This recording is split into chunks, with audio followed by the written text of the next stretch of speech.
controversial to me. And I think any married couple would know that, right? Because nothing's 50-50.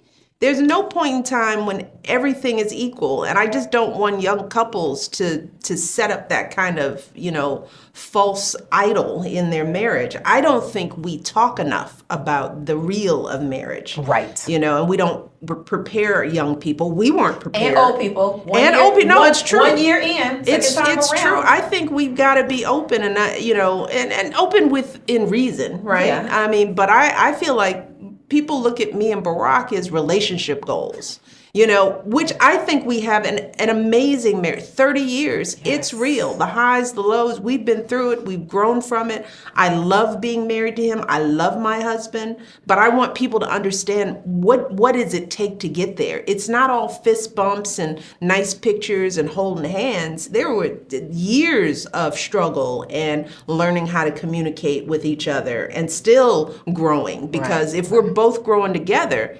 that's work as each, I was in my 20s when I married him, right? I am a totally different person now, and so is he. And thank goodness. But that means we have to continue to renegotiate that relationship. You guys put in that work together. It is, okay, so let's say you put in that work. And I feel like too many young people quit when it's hard because they don't think it's supposed to be hard. And all I'm saying is that it is really hard. And it is often unfair. And it often requires you to compromise and to adapt in ways that all of life's uncertainties require. This book is Overcoming in Uncertain Times. Marriage is nothing but uncertainty, right? You start together and who knows what's going to happen. Like my father, you don't know. My mother didn't marry my father with a disability. Right. He developed MS over the course. You talk about in sickness and in health. Well, uncertainty comes with sickness, and sickness can happen with either partner. Somebody could have a difficult pregnancy, right? Your wife, and you come in as a man and you don't cook. Right. You don't do laundry. Well, you might choose not to in your partnership, but my view is like a basketball team. Everybody has got to be able to shoot, dribble, score, and defend because you never know.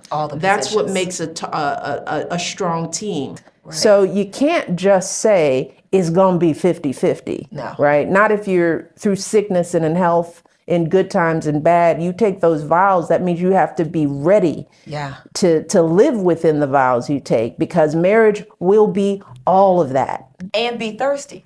And these young folks don't know. You said it straight last night about how they need to be thirsty. They're trying to act not thirsty. Cute. They're trying to be cute. They're trying to, and I hope you teach Max, as a young man out there, right, to, young men have to practice relationships too. They have to practice commitment. And I think that's a hard thing in this world when there's so much your choice and there's access to everything. I have met young men who didn't practice monogamy and settling down until they got married, and they didn't have the tools. It was a struggle. It was a struggle, and monogamy is practice. Faithfulness is practice. And, I don't mean to pick on Max, but I think it goes both ways. And in this culture of let's hook up and let's see how it goes. And I don't want to label this anything. I'm like, nah, you want to be with somebody who's ready to label it, because you need to practice a label unless you don't want to get married. Right. Which is an option too.